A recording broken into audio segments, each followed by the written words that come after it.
is.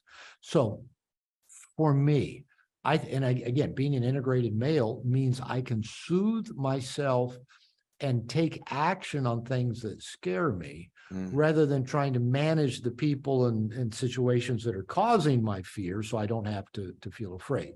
So we're gonna take action even when we're anxious or afraid, and you can only do that through self-soothing. Now, my basic self-soothing tools that I've been practicing for 30 plus years, one of them, I'll just start with what I think is essential in every situation, and that's breath.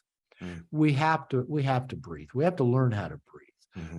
Before we got on the call today, I just did a sitting meditation for a little bit, and then I did 3 rounds of Wim Hof breathing.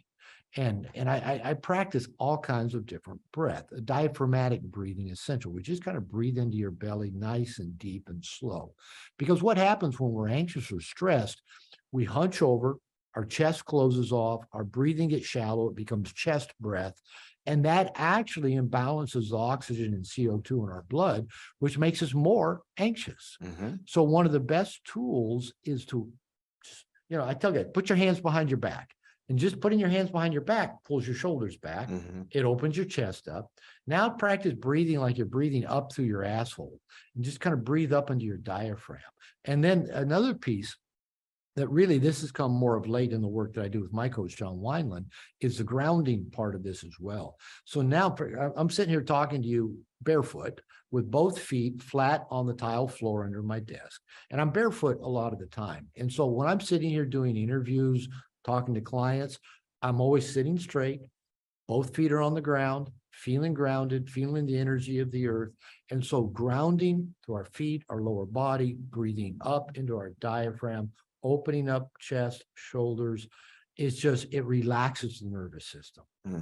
And there's so many things you can do better. Like, if I'm on an interview, there's always a time I'll notice myself, sometimes during an interview, going a little bit unconscious and hunching over and kind of getting time. And then, it's probably almost imperceptible to people watching, but if you watch, every now and then you can see, I kind of open up and reset and just kind of get back into breath.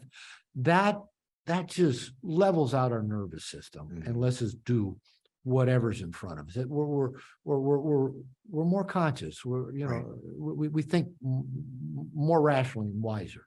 So breath is essential. Another one of my core self-soothing tools comes from a book that I read when I was going through my first divorce over 35 years ago, a book called Feel the Fear and Do It Anyway. One of my all-time favorite books. I've recommended it thousands and thousands of times. And basically, Susan Jeffers, the author of that, breaks fear down to 3 levels. One is things that just happen to us. You catch cold or you stub your toe.